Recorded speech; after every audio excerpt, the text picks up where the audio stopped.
If you're thinking about joining the military, I want you to pay attention. Maybe you want to serve full-time, maybe part-time while going to school, or maybe you just want the benefits without giving up your civilian life. But which path is the right path for you? Active duty, reserves, or National Guard? Maybe you haven't even heard of the reserves or the Guard. So today, we're breaking down the key differences, the pros and cons. We also will be providing a personalized tool that'll help you figure out the decision that will be the best fit for you. By the end of this video, our goal is for you to have a little clearer answer on which component fits you. Hey there, I'm Ty Stebbins, founder of the Warrior Collective, and welcome to video number 5 of our 10-part series, Your Path to the Military, where we help guide you from thinking about the military all the way to shipping off to basic training, leaving mentally and physically confident. So today, we're tackling an underrated question many individuals don't take the time to explore. Active duty versus the reserves versus the National Guard. Which one should I join? This decision isn't just about your job, it's about how you want to serve, how much time you want to commit, and what fits the lifestyle you want. So let's get into it. Active duty, the full-time commitment. Full-time military life, this is your job, your career, your life 24/7. You serve under the federal government and can be deployed anytime, anywhere. But here's what you get. A guaranteed paycheck. You get paid twice a month, no questions asked. You're gonna get full benefits, so free healthcare, housing allowance, tuition assistance, and a retirement plan, potentially after 20 years. You're gonna get some travel time. You're gonna get some experience, probably move every couple years, quite possibly overseas. But what's the catch? Active duty is a lifestyle. You don't clock out necessarily at 5 p.m. Holidays, birthdays, relationships, your time in active duty will stress that. It doesn't mean to say that the reserves and the Guard won't do the same either, but it's on a consistent basis. You go where you're sent. You don't always get a choice. Deployments happen. Deployments will happen. You could be gone for months at a time, repeatedly. If you want the structure, the consistent pay, the stability, and a full-time career, potentially at a very young age, active duty could be the choice for you. The reserves, you can think of it as military life, but part-time.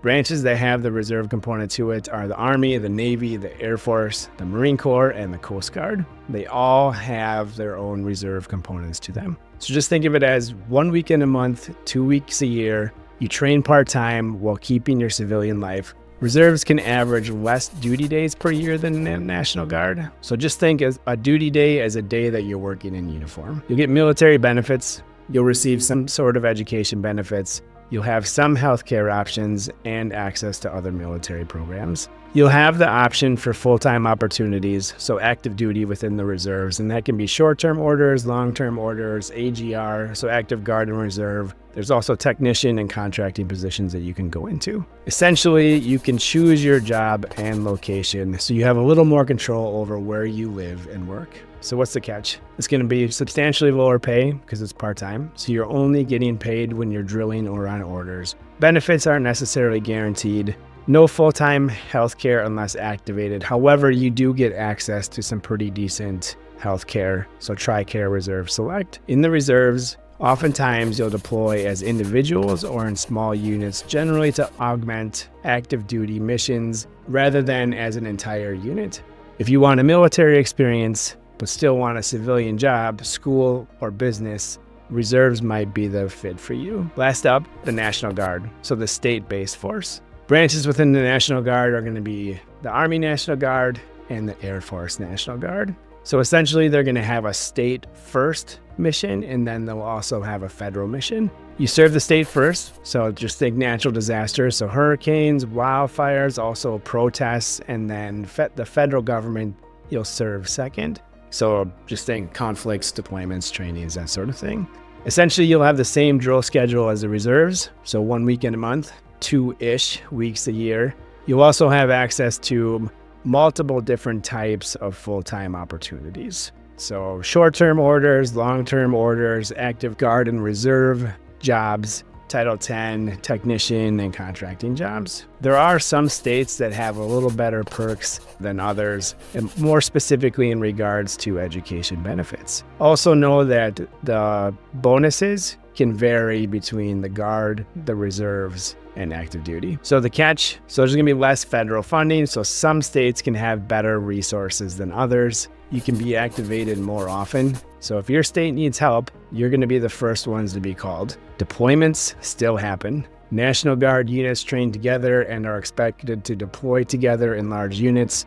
Due to state and federal missions, the National Guard members will average more duty days, so more days in uniform, than the reserves generally will. So if you're interested in staying close to home, knocking out some education, potentially balancing a civilian career and with a career in the National Guard, and helping out with state and domestic emergencies, the National Guard could be your best bet. So which one is right for you? Maybe you're still unsure, but I'm here to tell you that's why the Warrior Collective has created its own survey. So whether it's active duty, reserves, or Guard, or whatever branch, this 30-question survey can help provide some clarity to a really tough decision. Check the link in the description and take the time to take it today. So to sum this up as quickly and as simply as possible, active duty, if you want a full-time career, steady paycheck, and full benefits. Reserves, if you want to supplement your school or civilian career with military service, giving you access to military benefits, and have the option for occasional active duty assignments. Go National Guard if you want to attend college, serve your community, state, and country by responding to natural disasters and emergencies, while also having opportunities for state and federal missions and deployments. Note, and it's a big note, in most cases, it's always easier to go from the reserves and the National Guard to active duty. So meaning maybe you're thinking about active duty but you can't quite make that a decision. You can go into the Guard or the reserves, and after you're in there and trained up, and there's parameters to it, but you can request to go active duty. It is a lot harder to be in active duty and ask to go to the Guard and reserves while you're within that contract window. Another big thing to note here is the reserves and the National Guard are generally easier on your family, especially if you have a spouse or kids. And maybe some of you that are active duty and are married and have kids, maybe you think differently, but just throw it in the comments. I'd love to hear it. But generally, the lifestyle for a family in the National Guard and reserves is a little bit easier to manage than what you'd face in active duty. My goal is for whatever path that you choose is to make sure that it lines up with the lifestyle that you'd like. And for you to take the time to figure out what that branch is, what that component is. So please take the time, do the quiz, and then join us for our next video in our series where we go over what questions you should ask your recruit. All right, I'll see you in the next one. Take care.